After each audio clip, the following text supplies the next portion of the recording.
What's going on, Cougar fans? Peter Borkowski here on the Cougar Sports Network, bringing you this edition of Coaches Weekly. And once again this week, I'm joined by the head coach of the CUC football team, Coach Chase Hankins. Coach, welcome back to the show. Excited to talk to you today, Coach. Thanks for having me. Of course. And you and your team opened up the 2024 season last weekend, a trip down to Greenville University. And fortunately, things didn't go your guys' way. 54-23 win for, again, as we said last week, a very talented Greenville team. But coming out of that first weekend, first weekend of the regular season, and then like you mentioned last week, first time you've seen your team, hit another team, as you put it. This is the first time they played anyone other than themselves.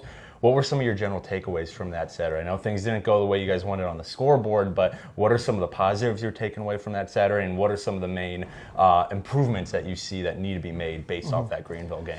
Yeah, so I think that I've always hated this part of coaching where you talk about moral victories and silver linings and stuff, because there's no moral victory column in your record. But with that being said, I think that there were really three potential outcomes that could have come from the game. First one, the easy one, the one that we were hoping for, was a win.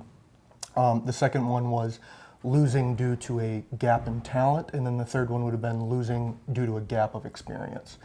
And I think that if you can't win the game, you'd prefer the loss be due to experience rather than talent. I felt that we played for 3.5 quarters really, really well, but Greenville had 8 or 9 fifth-year seniors that have experienced what it's like to be in a tight game and let that experience carry them through and keep playing for the full 4 quarters. So, athletically, I was really impressed with what we were doing, but there was a lot of experience that we have yet to get to that makes up for some of those touchdowns that we left off the board or touchdowns that we gave up late. So, luckily, we lost that game due to experience, and experience, or the lack of experience, gets solved with experience. Right.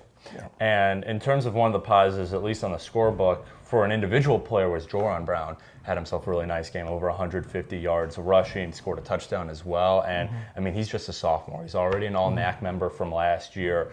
What's it like having that younger yet still very talented presence in the backfield like that? I mean, you guys are still trying to work out other pieces of the offense. You got a sophomore quarterback and Colton Bosch under center, but what kind of reassurance is it almost to you and your coaching staff knowing that Joran is going to do his thing? He's going to get his yards. He's going to be that steady back he was last year, and as we saw against Greenville, he can be quite explosive at times too. Yeah. I think that Joran's playing at an extremely high level, and this is sort of his revenge year where he missed the Freshman of the Year vote by 1 vote. Oh, and really?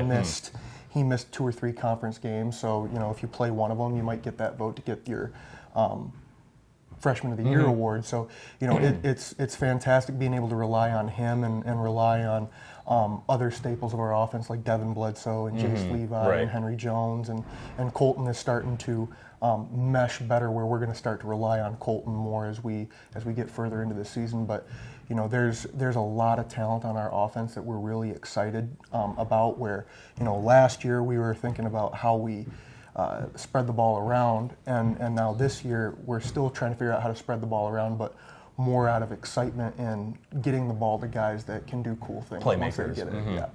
And now looking at the defensive end of the ball, obviously most weeks 54 points allowed isn't going to cut it. And I think something we saw against Greenville was their ability to get explosive plays. I know their quarterback had a big QB rush for a touchdown. What does the defense kind of need to shape up on that end to, obviously not allow 54 points is the obvious answer, but also limit some of those explosive plays? Just what are some of the improvements that you need to see on the defensive end of the ball this upcoming weekend? Yeah, I would refer back to my first answer where there was just a gap in experience. Our defense is extremely young. I think we got 2 seniors on defense. I could be miscounting, but right. I think it's sort of a overly simplistic way of saying that the defense played horrible. The defense didn't play horrible. They would play first down great, second down great, and then third down they think that it's over, and then that lack of experience caused them to kind of take their eye off the ball. So, now that they've experienced how important it is to play every single down, in my opinion, it will solve itself. Right. Just continuing to do the things that they're coached to do, continuing to do what the schematic calls for, and then allowing that experience to grow and develop them along the way. Definitely. Well, you guys are back in action tomorrow. The home opener for the season, you welcome Manchester University to Concordia. And I think one of the other things that jumped off the stat sheet from Greenville was you guys did outperform them in a lot of categories. You had more pass completions, you had more first downs, third down conversions, stats like that. You actually did lead the Panthers. So what's the key tomorrow against Manchester, making sure that those team stats convert into team success, right? You had all those team stats in your favor against Greenville. Now what's the key tomorrow to making sure that you get them again, and this time it leads to a win, hopefully, for your team? Yeah, just finishing. Finishing those drives. We went down to the red zone 4 times and scored twice, and that is, again, taking your eye off the ball due to a lack of experience, where now they've got a game under their belt and they see what happens when you don't do things.